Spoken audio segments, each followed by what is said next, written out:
Okay, good morning everyone. Uh, pauwi na tayo. We just finished our state visit here to Phnom Penh, to Cambodia.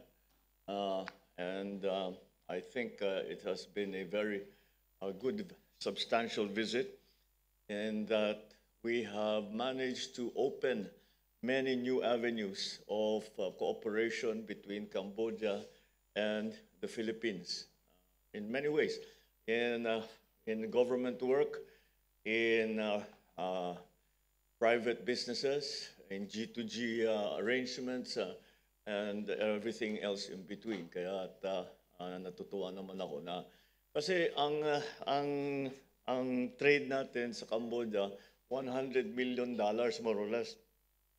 Kung titignan natin ang mga potential dito sa between Cambodia and the Philippines, napakaliit ng $100 million. Uh, to contrast that, the trade between Cambodia and Vietnam, for example, it's about $10 billion. So malayo pa lang pwede paratingan. Of course, that our discussions both with the former Prime Minister and now the Senate President and acting head of state, His Excellency Hun Sen, and also with the present Prime Minister Han Manet. Our discussions really, because we have always been very, shall we say, marami kaming coordination sa Cambodia, both with then Prime Minister Hun Sen and present Prime Minister Han Manet. Kaya parang naging patuloy lang doon sa aming mga usapan sa mga ASEAN, sa mga APEC, na kung saan kami nagkita. Dahil napakadalas na talagang nag-uusap kami. We have very, very much to discuss between the Philippines and Cambodia. Of course, hindi maiwasan na mapag-usapan yung problema ngayon na nangyayari between Cambodia and Thailand in their border region na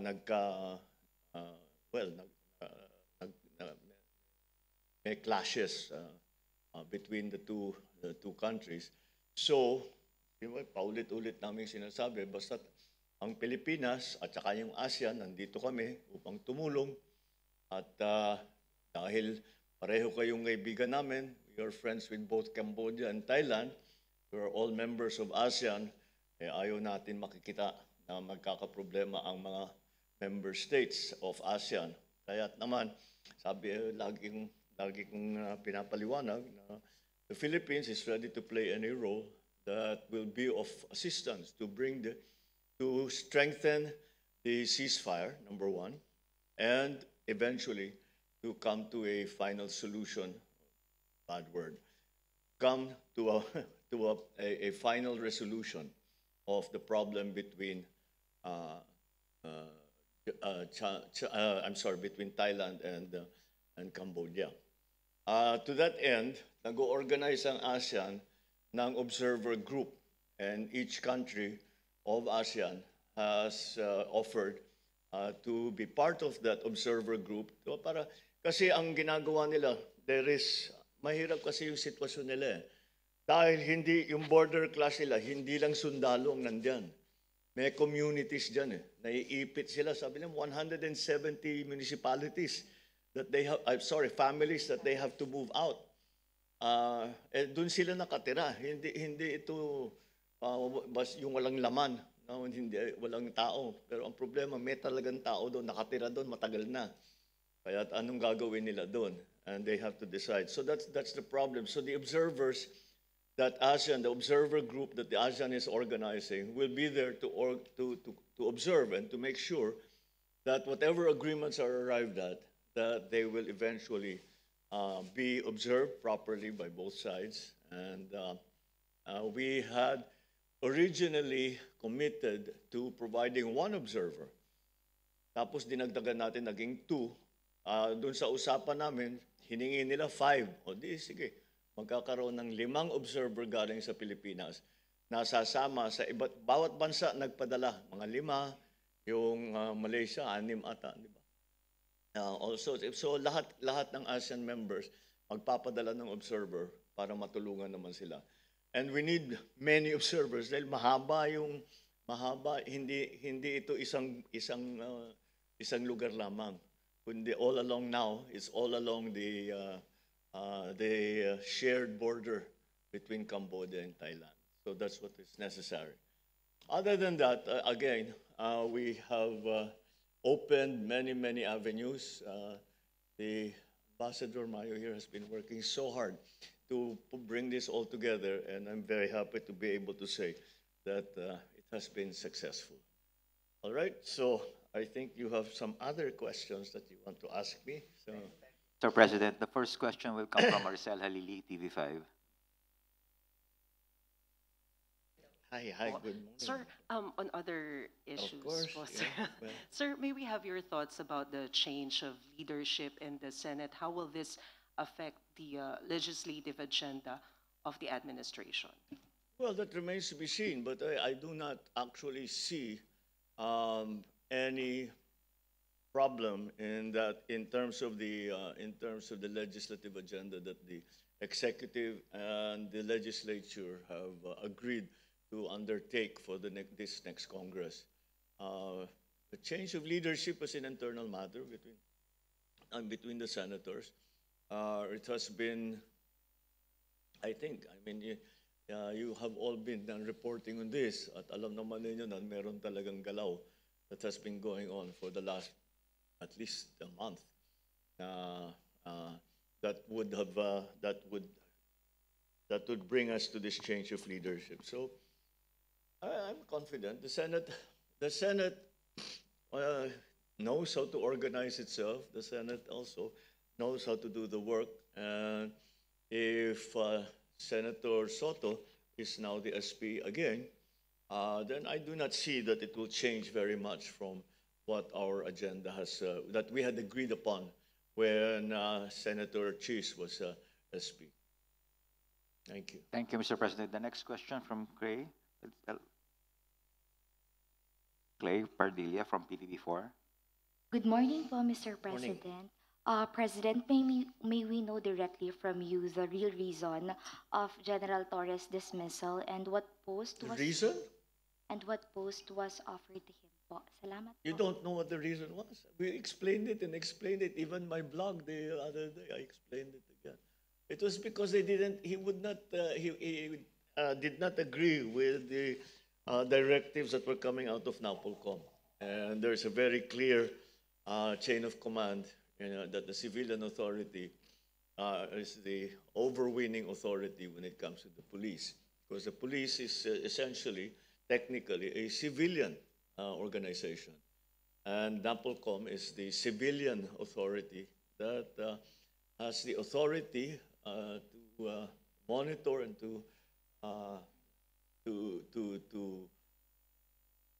it has powers, very specific powers in terms of the appointments, and that's where they disagreed.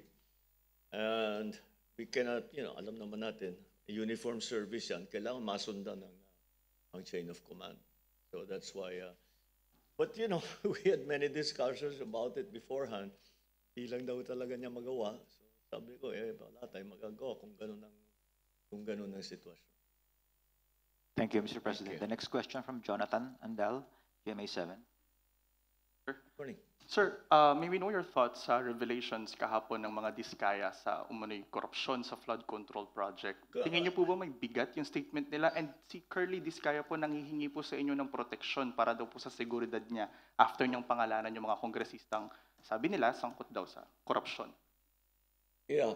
Can I correct that? These are not revelations. They are allegations. That's a very different. Allegations and revelations are extremely different. So we will examine all the allegations that have been made.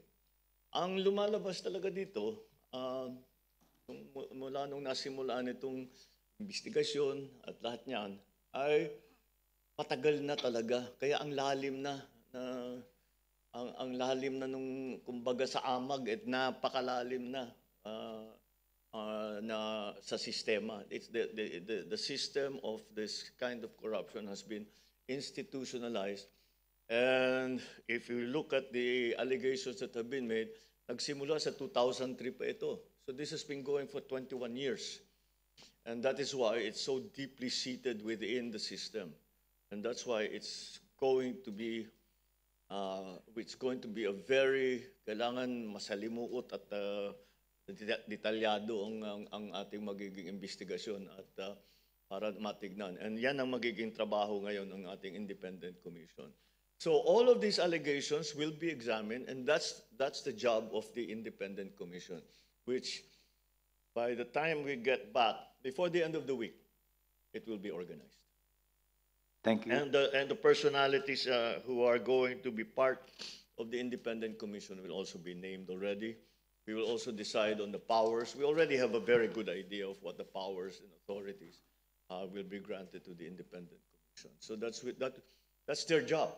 And we have made very sure that they are in fact independent, truly independent. So walang politiko dyan, walang puro investigador, abogado para mga it's a technical exercise. So we will continue with all these inquiries hanggang talagang makita natin how did this happen? Paano tayo? Kasi kagaya ng nasabi ko noon, ang talagang dapat malaman kung paano tayo nagkaganto. How did we get to this terrible point where all of these actuations, ito yung mga kickback, lahat yung mga pinag-uusapan natin, naging institutionalized, naging normal. And that's what we are going to have to investigate, and we have to bubuwagin natin yung sistema. It cannot be allowed. Follow-up yata si Jonathan, Mr. President. Sir, Yes, your response dun sa panawagan ni Curly Discaya ng protection daw po para sa kanyang seguridad. Well, there is the system of the witness protection, and if they qualify as witnesses who will testify, then the state is of course willing to provide them with protection. And if there is, and even before that, if there is a recognized threat, then of course we will protect them, not because they're making allegations, not because they are part of the investigation, but because they're Filipinos. They need to be protected against any kind of threat that they are facing. Yun lang trabaho namin. That's the gun of the police. That's the job of the government. Make sure that all Filipinos are safe. Next question po from Ivy, from Billionario. Good morning, sir. Yesterday at the Senate hearing, Mr. Discaya floated House Speaker Martin Romualdez' name. He wasn't one of the congressmen allegedly directly involved po, but he was linked to one of those in the list, Mr. Congressman Marvin Rillo. What was your reaction upon hearing this po? Alam mo, kaming lahat suffer from that, sasabihin, utos ni Presidente, utos ni Secretary, utos ni ganto. Tapos, hindi naman totoo. Kaya, we'll have to look. Kung totoo, di may problema na talagang inutos. Pero hindi, ang nakikita ko, we are all of us who are in high positions of high offices in government, all of us suffer that. Akala ko approve mo eh. Wala akong alam dyan. Sabi ni ganito, ikaw daw mga nagpa-approve nito. Sasabihin mo, hindi, wala akong alam dyan. Alam naman ninyo yan. Nina-name drop lahat. Pagpapakuha ng picture. Tapos sasabihin, tignan mo, malapit kami. Sa isang araw, 1,000 yung nagpapapicture sa akin. So lahat yung 1,000 na yun, malapit sa akin. Di ba? So people have to be more careful. At wag silang masyadong gullible. But again, it's something that all of us who are in high office suffer. All of us. I think there's walang. We find this kind of actuations all the time. Bakit nangyari yan? Eh, utos daw ni ganito eh. Tatanong mo dun sa tao, sasabihin niya, wala akong alam dyan. Wala akong sinasabing ganyan. Name dropping. So we'll see kung name dropping lang or if there's something more substantial to it. Kung name dropping lang, but you know, name dropping is not a crime. But what is a crime is that you use the name of somebody else para magnakaw. And I think all of these other terms that we are always using to try, this is thievery, this is stealing, this is corruption. It's nothing else. Kaya I use the word nakaw.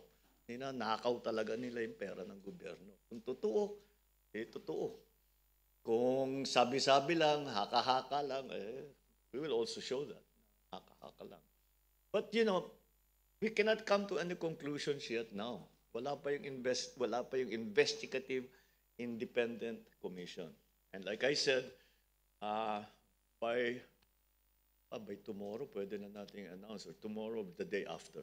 Within the next 48 hours, I will already announce the powers that we are granting to the independent commission and the members of the independent commission. Thank you, Mr. President. The next question from Luisa Cabato of The Inquirer. Good morning po, sir. How will Curly Discaya's allegations yesterday impact the probe of the independent commission once it's fully formed? Yung mga lawmakers and DPWH officials, sila na po ba yung mga una sa listahan na iimbestigahan nito? Well, mukhang ganun.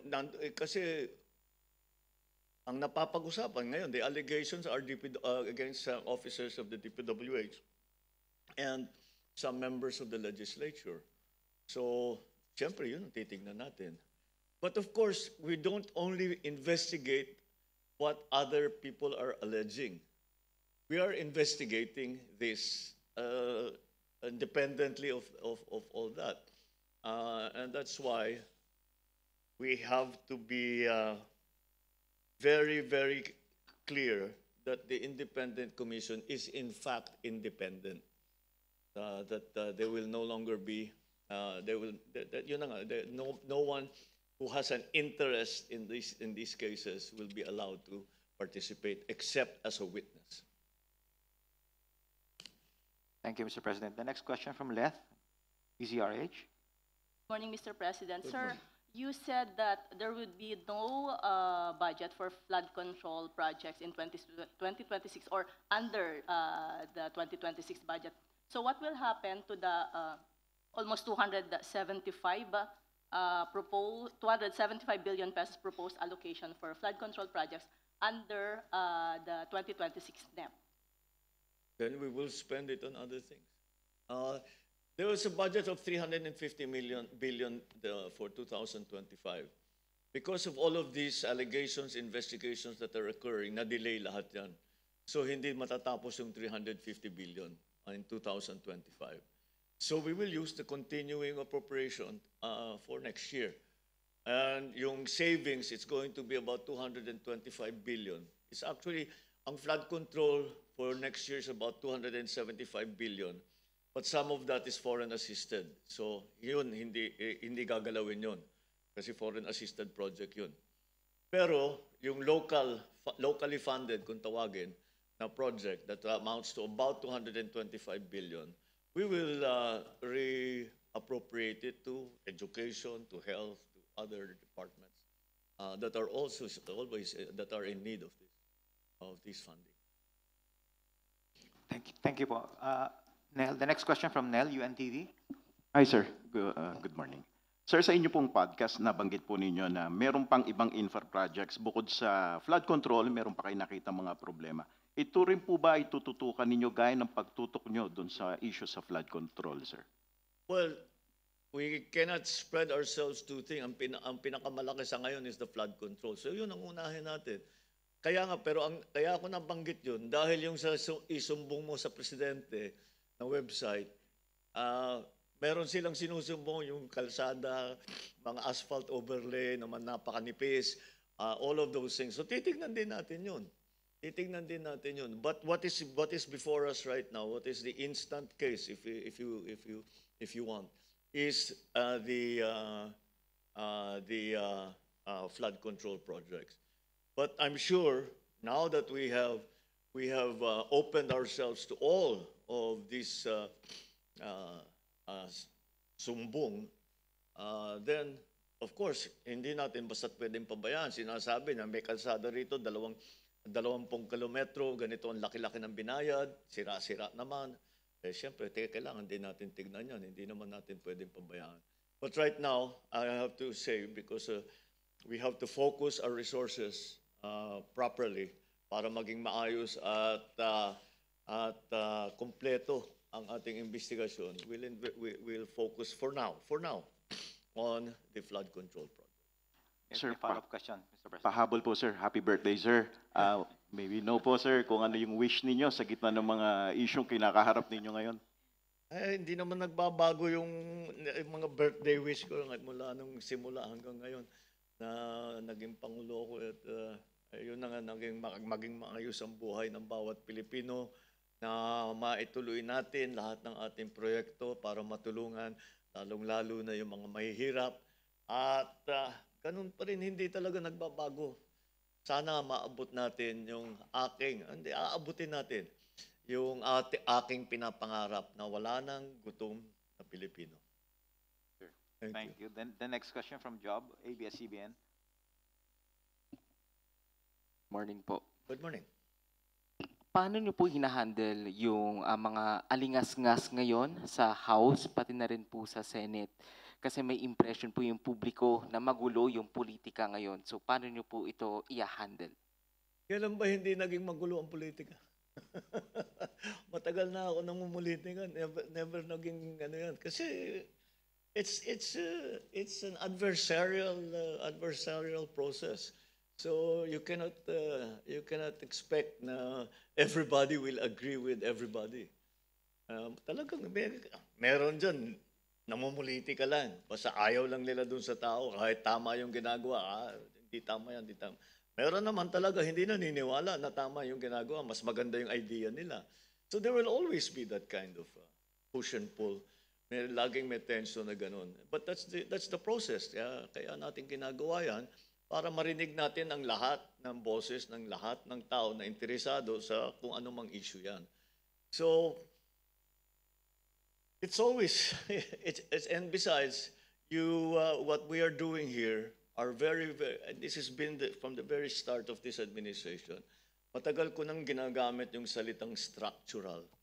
We are making structural changes. We are not doing business as usual.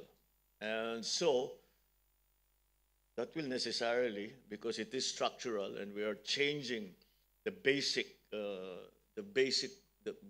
the way of doing things. For example, all of this system na ganitong porsyento sa flood control, may ganito sa project, pinapalitan natin yan.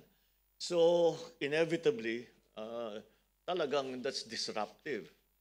But if we don't do this, anong haharapin natin? Tuloy-tuloy na lang yung ganito. Mahirap naman siguro pagka malis ako dito sa posisyon at hindi ko naman wala akong nagawa para pagandahin ang sistema.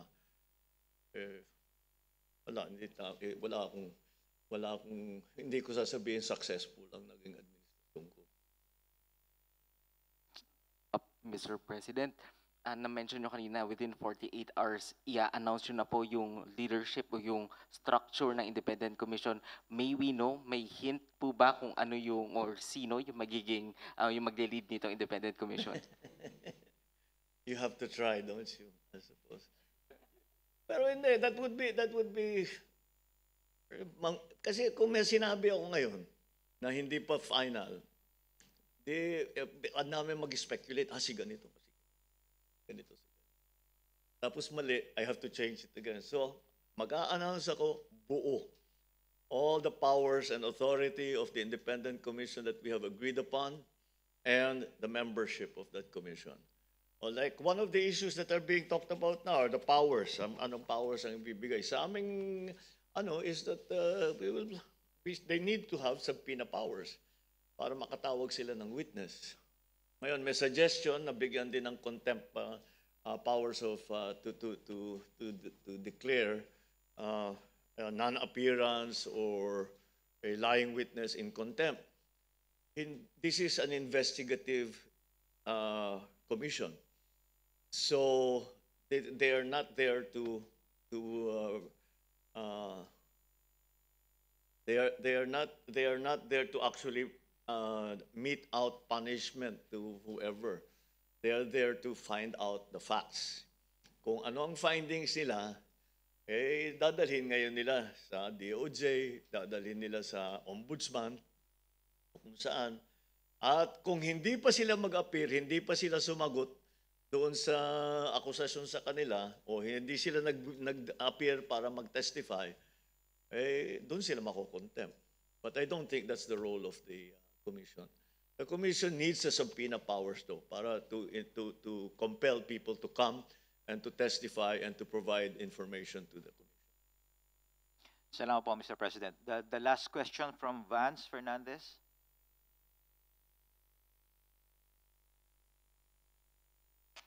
Good morning, sir. With the recent revelation over the internal dealings on the contractors lending Okay, I'm licenses. sorry, you're a little far from the mic. Okay. My ears aren't what they used to be. Yes, good morning again, Mr. President. With the recent revelation over the internal dealings on the contractors lending licenses for ghost projects, will you press the Senate to expedite their investigations? Will I pass the Yes. for?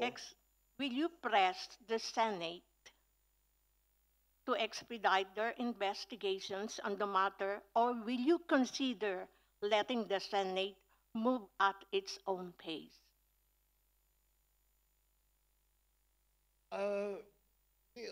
We are co-equal and independent of each other. I cannot press the Senate to do anything.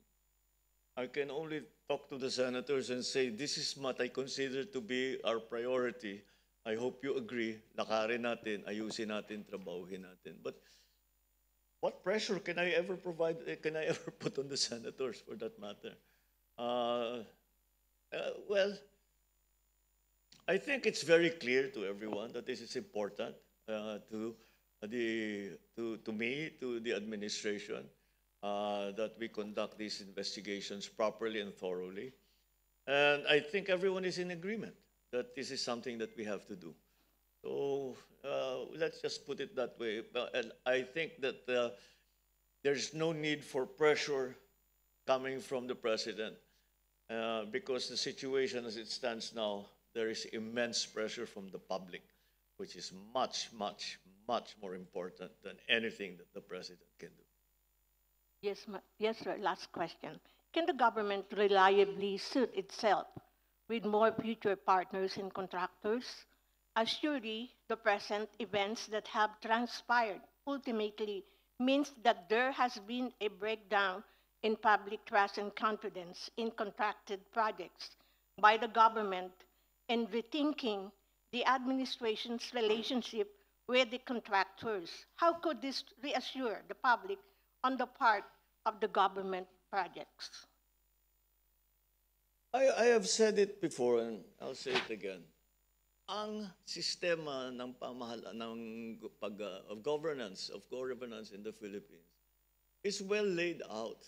The laws are there, the rules are there, the IRRs are all there.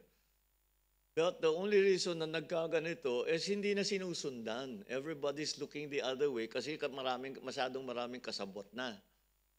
Everybody got involved in this whole thing. Ang dami nang nasama eh. So yung mga dapat sisita, hindi tama yung ginagawa yan, tumatanggap na eh. So kasama na sila. So the rules are still in place, but we haven't been following them. The laws are in place, but we haven't been following them. Yun ang problema doon. And we haven't been following them, apparently, it turns out, for at least 21 years. Because the date we keep seeing is 2003. So 21 years na ganito.